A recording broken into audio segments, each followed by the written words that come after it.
भगवान की योजना।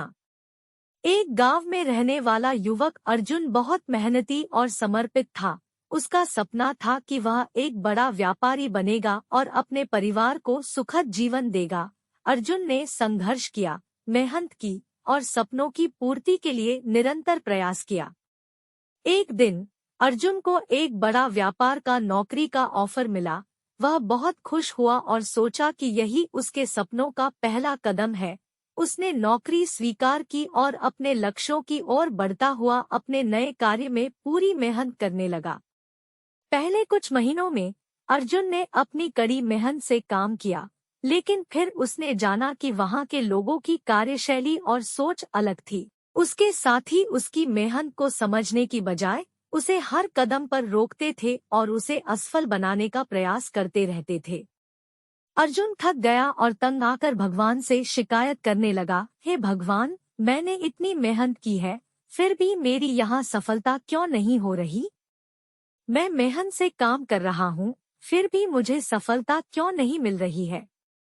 फिर एक रात अर्जुन को सपना आया।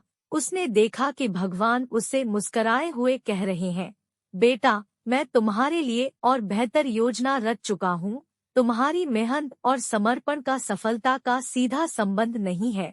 तुम्हें अभी तक देखना ही नहीं है, लेकिन जब समय आएगा तो तुम्हें एक नया दृष्टिकोण मिलेगा और तुम्हारा सफलता का सफर शुरू होगा।